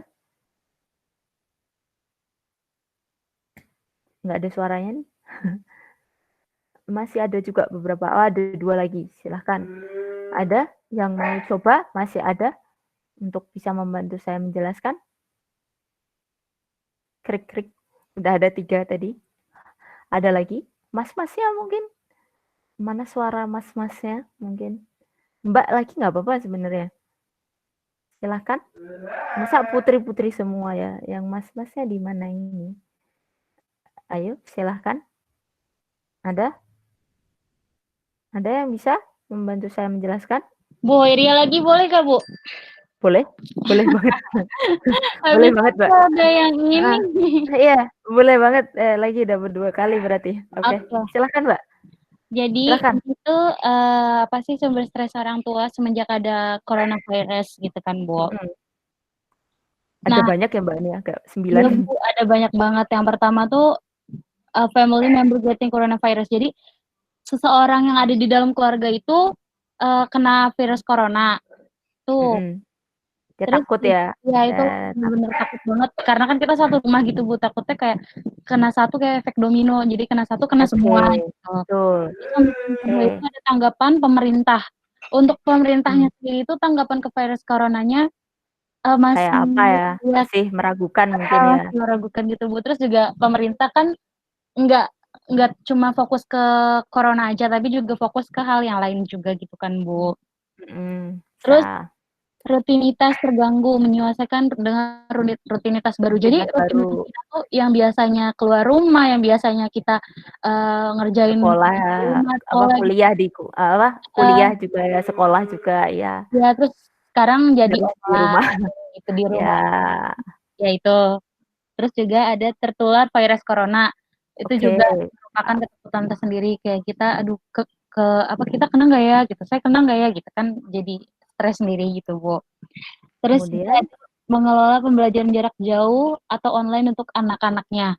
Jadi nah kayak kebetulan. itu mengelola kayak nggak semua anak SD, SMP, SMA gitu kan rata untuk mendapatkan internet gitu kan Bu. Terus juga Ya, untuk anak SD sendiri juga baru pertama kalinya mereka menggunakan internet. Jadi agak kesusahan apalagi oke. kalau orang tuanya itu yang gaptek gitu Bu. Itu Ya, betul. banget. Ya juga, betul ya. Nah, terus juga ada basic need itu kebutuhan dasar untuk makanan, untuk kebutuhan rumah yang lain-lain gitu. Makanan, ya, betul. Nah, terus ada self isolation itu kayak isolasi mandiri, Ya, harus memisahkan isolasi diri ya. ya, di rumah gitu. Terus juga ada Oke. akses layanan perawatan gitu. Jadi kayak akses pelayanan perawatan kesehatan juga kita ke rumah sakit juga takut Bu, kayak ragu-ragu, nanti Oh takutnya iya, betul. Covid, Kena ya. sama enggak Heeh. gitu, atau kita lagi pilek tapi disangkanya Covid kan gitu. Iya, Terus ada betul. juga kehilangan pencapaian utama kayak missing out on major milestones kayak yang tadinya kita udah apa sih namanya? Set apa ya, plan gitu Ya ya. punya Misalkan plan sesuatu hal yang pencapaian yang pengen kita ini jadi iya ya gitu. Kita missing harus ya, lewat. mundurin lagi gitu kayak, "Oh berarti harus tahun depan kali ya," gitu. Nah, Jadi oke. udah sesuai sama apa yang udah di-plan-in. Oke, terima kasih Mbak Khoiryah nih dari penjelasannya. Oke, nah ini ada lagi nih, yang terakhir ini. Gen Z adults commonly report symptoms of depression. Jadi karena kita di situasi pandemi, nah Gen Z kebetulan yang adults ya, yang dewasa, ini mereka secara umum ini ya dilaporkan punya simptom depresi selama 2 minggu. Nah, beberapa di sini merasa bahwa ini ya kadang-kadang mungkin teman-teman kita istilahkan kalau stres tadi levelnya itu kalau depresi itu level stresnya udah lebih tinggi. Jadi tingkat intensitasnya itu lebih tinggi sih daripada stres yang biasa depresi itu. Nah, di sini kita lihat ya, mungkin kalau ada yang mau menjelaskan silahkan, kalau enggak sih saya lanjut. Ada yang mau menjelaskan dari grafik ini? Dari teman-teman kelas A? Oke, kalau enggak saya lanjut aja ya, biar agak cepat karena kita waktunya tinggal terbatas. Oke, di sini ada 75% felt so tired, they sat around and did nothing. Jadi mereka karena depresi itu 75% itu cuman ini ya, duduk dan enggak ngelakuin apa-apa karena merasa depresi, teman-teman. Kadang kan karena, kondisi pandemi ini kita lihat sendiri ya, stresnya itu tidak jarang ini ya, berdampak banget ya kalau misalkan Gen Z kita katakan Gen Z ini rekan-rekan yang berusia ini ya, lahir yang di usia lahir di tahun 196, 197 dan sebagainya. Tidak jarang mungkin emosinya masih naik turun juga sih. Tidak jarang mereka ini ya, bingung juga karena kondisi yang tidak jelas, jadi mereka hanya sit around, cuma duduk dan do nothing ya, nggak did nothing ya, mereka nggak ngelakuin apa-apa karena bingung. Harus apa, harus gimana gitu. Kemudian 74% felt very restless. Nah, ini kebetulan ada pula yang justru malah restless, nggak istirahat. Kemarin saya ini ya baca yang cerita dari teman-teman yang soal persepsi itu terkait pembelajaran daring itu teman-teman ada yang cerita kayak gini, "Bu, kalau daring tuh saya tuh malah nggak apa ya istilahnya, kalau di kos-kosan itu cuman apa sih, kuliah sama belajar ya, nanti kuliah kan belajar terus pulang nanti mungkin ngerjain tugas di kosan ya. Jadi, punya free time beberapa waktu. Kalau di rumah itu saya disuruh ini itu Bu, yang nganterin adik lah, yang nganterin harus ngerjain ini ya di sana. Jadi kalau di rumah tuh jadi malah dirasa mungkin nggak istirahat ya kadang-kadang. Jadi kadang apa yang misalkan harus kerja, nanti masih harus ngurus anak dan sebagainya, bersihin rumah dan sebagainya. Jadi kadang-kadang dengan kondisi baru itu mungkin bisa ya, karena ada yang mungkin Gen Z yang sudah berkeluarga bisa aja kan. Jadi istilahnya kalau di rumah malah malah enggak ini, apa namanya, enggak istirahat. Kemudian ada 73% found it hard to think properly or concentrate. Nah, jadi karena kondisi yang tidak jelas ya, simptom depresinya ini, susah konsentrasi.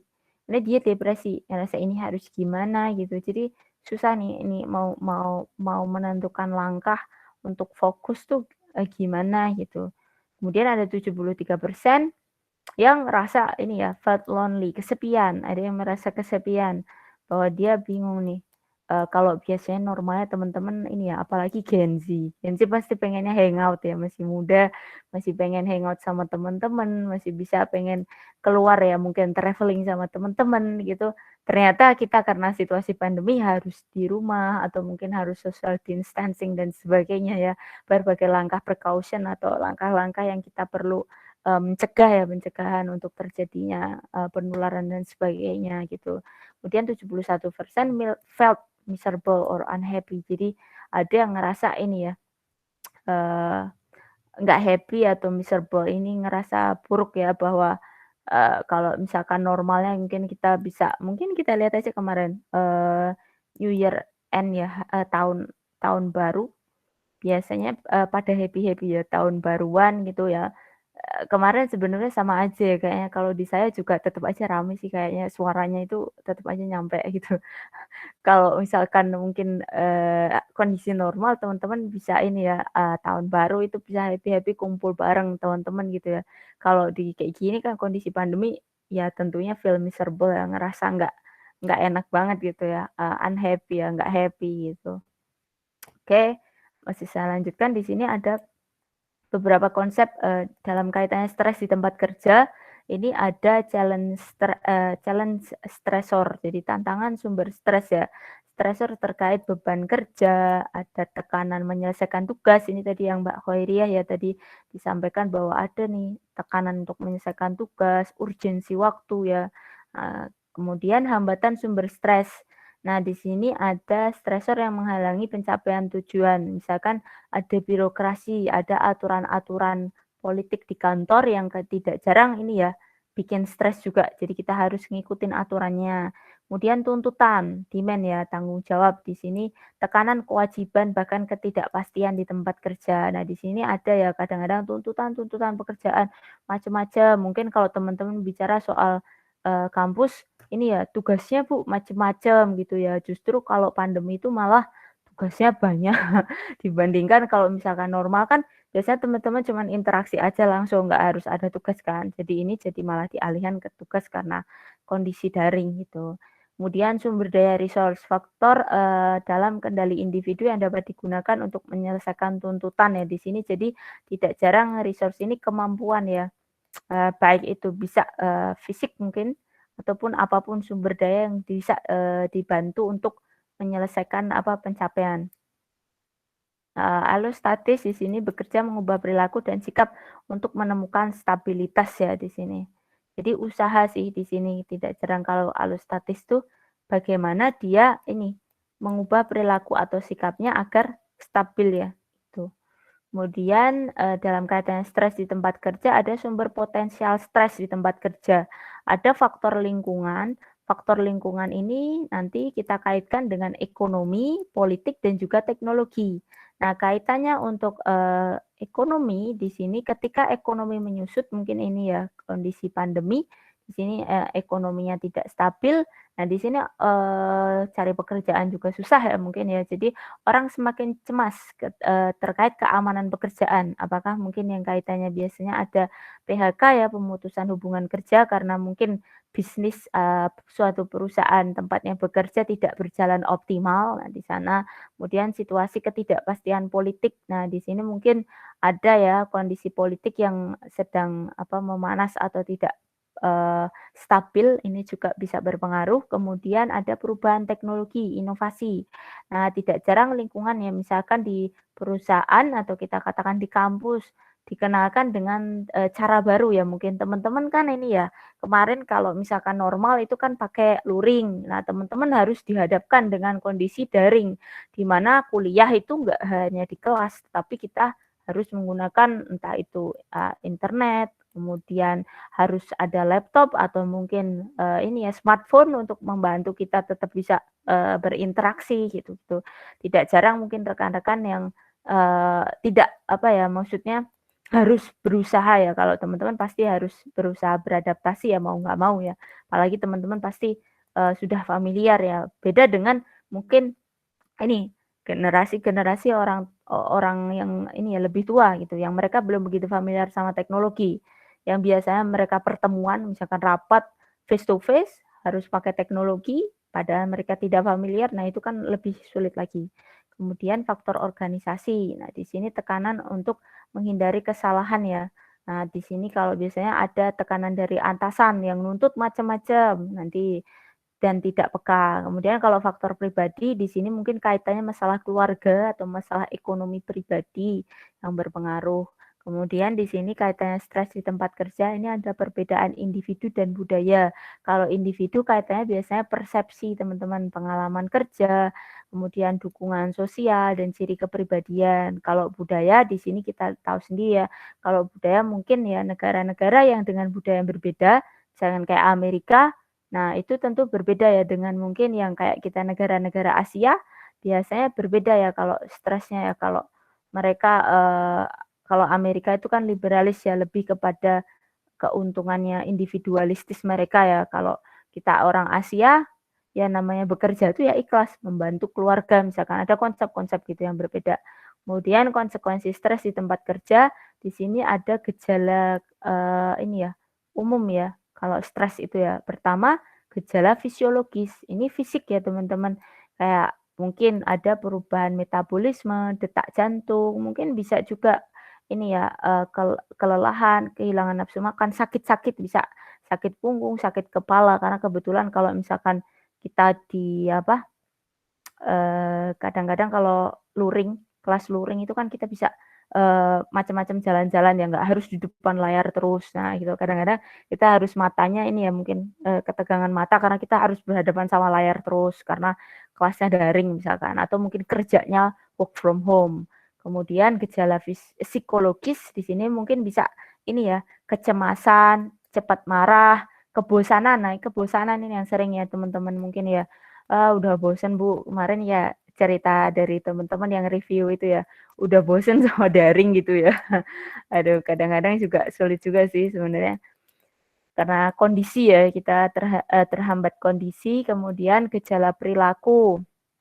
Perilaku di sini kaitannya apakah di sini penurunan produktivitas ya, karena kita stres ya, jadi tidak maksimal. Kemudian kalau bekerja ada pergantian turnover, kemudian mungkin ya kalau yang negatif ini mungkin jadi malah banyak merokok karena stres ya, atau mengkonsumsi alkohol, kemudian gelisah, gangguan tidur. Nah, ini perilaku-perilaku gejala-gejala konsekuensi stres ya.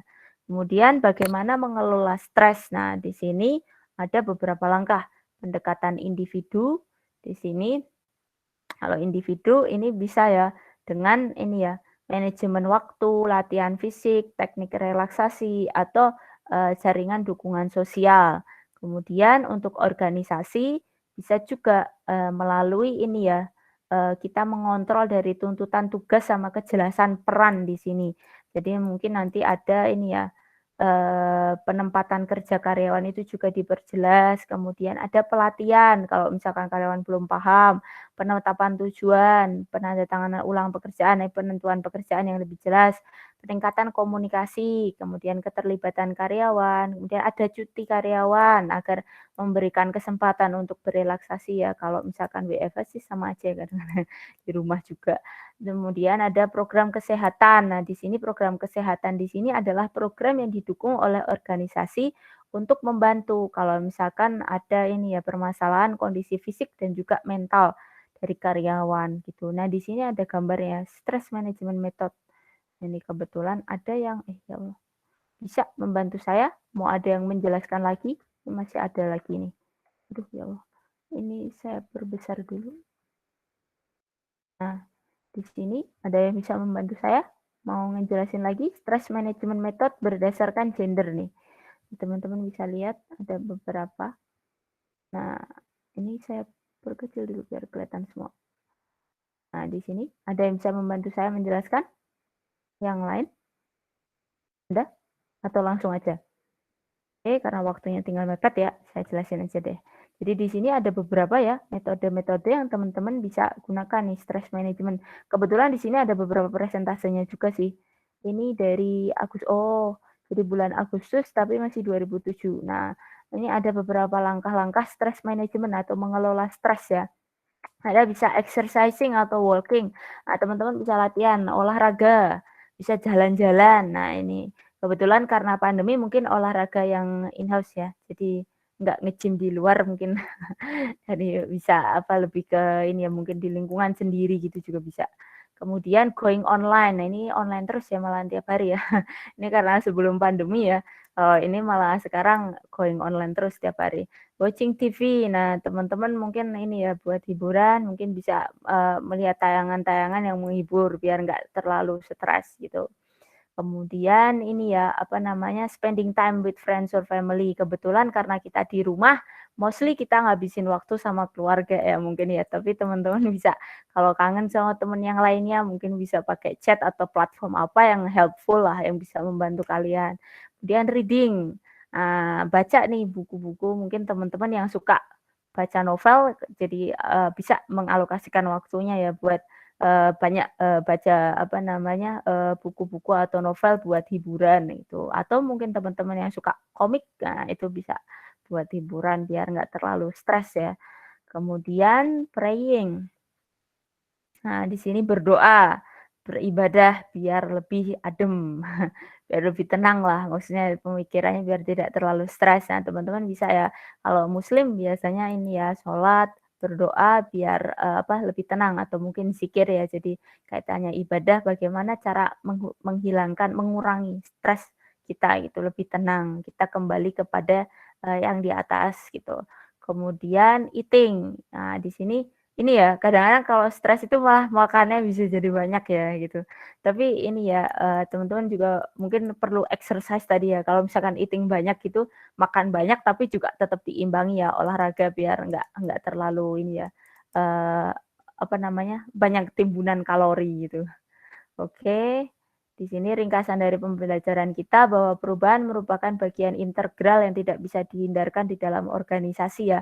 Biasanya pasti kita dihadapkan ya, mau kuliah, mau kerja, kebetulan kita juga bersama-sama ya di dalam satu lingkungan sosial juga dihadapkan dengan kondisi pandemi yang levelnya global, semuanya kena. Oke, organisasi dan anggota harus dapat mengatasi semua perubahan yang menjadi sumber stres untuk bisa tetap kompetitif. Jadi meskipun bagaimanapun kondisinya, kita semua tetap berusaha ya untuk survive. Survival skill-nya tetap harus berusaha bertahan gitu. Dengan manajemen yang efektif, tantangan perubahan dapat meningkatkan keterlibatan pemenuhan yang mengarah pada kinerja tinggi ya.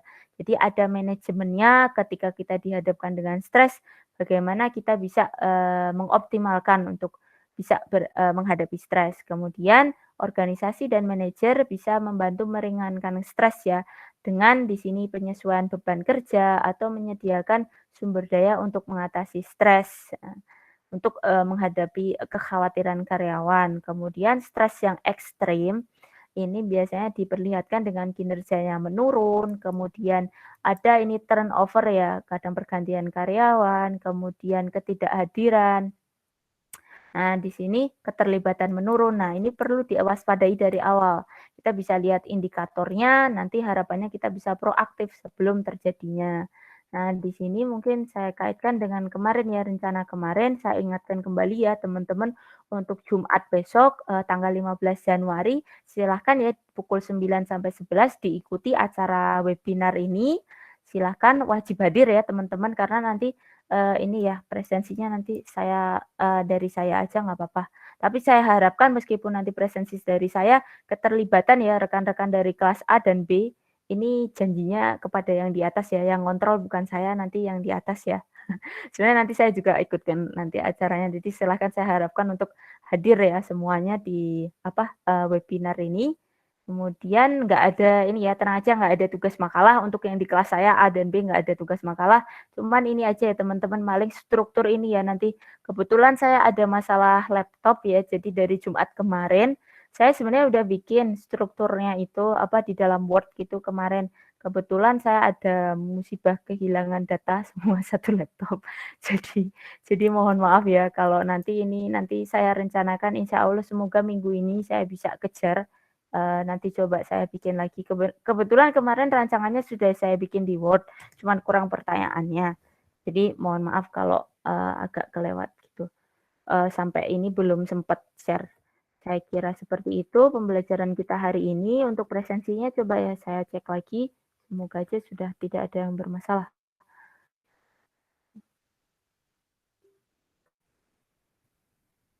Ini dari ada 6 orang yang belum. Ini saya cek lagi aja ya. Bu, Elza belum, Bu. Oke, saya panggil aja ya Mbak, mungkin yang belum ya, sekalian konfirmasi. Mas Ahmad Rizky Fambudianto ada? Mas Ahmad Rizky Fambudianto? Nggak ada ya? Oke, saya lanjutkan ke Mas Axel Giovanni. Ada tadi sepertinya ya. Mas Axel tadi ada kayaknya. Tapi kurang tahu. Tadi kayaknya ada deh. Mungkin teman-teman ada yang dapat info. Mbak Dian Fikri ada? Mbak Dian Fikri ada nggak? Nggak ada ya, oke. Kemudian Mbak Lutfi Windu, Mas ya kalau nggak salah ya. Ada ini di listingnya. Mungkin ada masalah ya, saya presentasikan aja. Sini sebentar ya. Kemudian ada Mbak Elsa tadi udah kayaknya sih Mbak.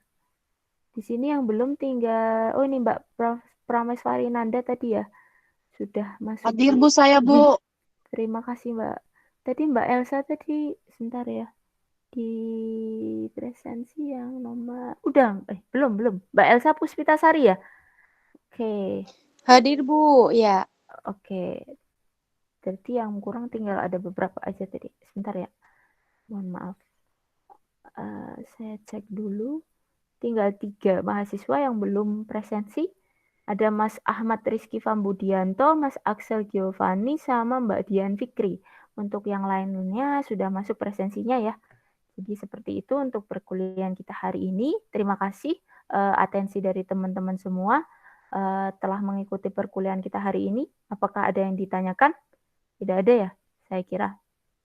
Untuk besok ya, saya mohon kehadirannya untuk Jumat besok, rekan-rekan mengikuti kegiatan webinar. Nanti minggu depannya kita sudah tidak ada kelas kok. Tenang aja, nanti presensi dari saya, cuman saya harapkan teman-teman hadir ya di Jumat itu webinar. Kemudian nanti ini ya semoga nanti segera ya, karena kemarin mohon maaf sih saya ada masalah laptop, kemudian saya kehilangan data semuanya, satu laptop. Jadi kemarin kena di spot clean, jadi hilang semua datanya. Jadi nanti saya saya coba segerakan nanti minggu ini insya Allah. Semoga bisa share jadi teman-teman bisa nyicil.